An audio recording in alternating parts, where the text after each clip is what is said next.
In the 1870s, Masonic historian Dr. George Oliver noted that the Druids, that's the ancient priest kings of Scotland that stayed amongst all the standing stones and operated special religious sites at the standing stones, the many different standing stones in Scotland.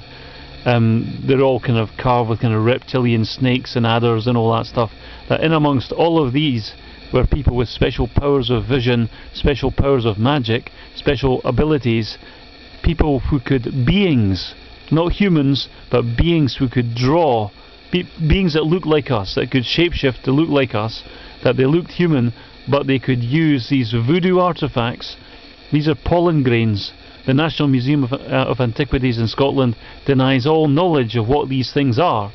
The museum that just says that they're religious artefacts found at religious sites. They're more than religious artefacts. They are the facsimile of pollen grains of the pine species, or heather, grass, the crops. They've got all these special religious artefacts drawing on the power of the land, like voodoo. You know, the Druids, or reptilian Druids, seem to be voodoo high priests, the reptilian Druids that worship the great reptilian god Hu, that's H-U.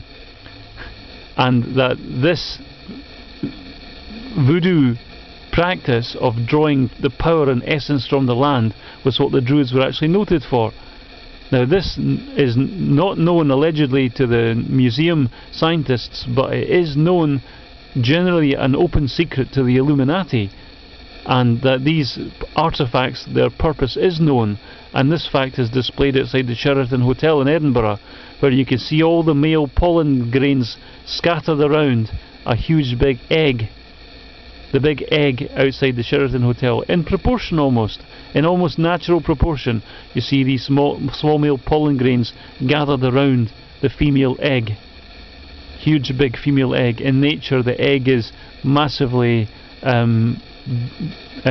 bigger in proportion to the male gamete. And that's what you're looking at there, the special secret. The people at the museum don't want to tell you this, but there are people living amongst us that have the power to see pollen grains without microscopes. They have special powers, special visions.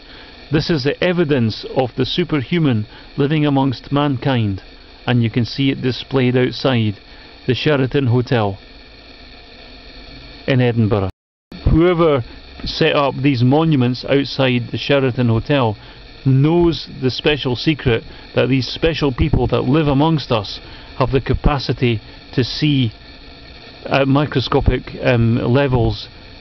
People with special powers of sight, special powers of vision, special powers of processing live amongst us. They are the bluebloods.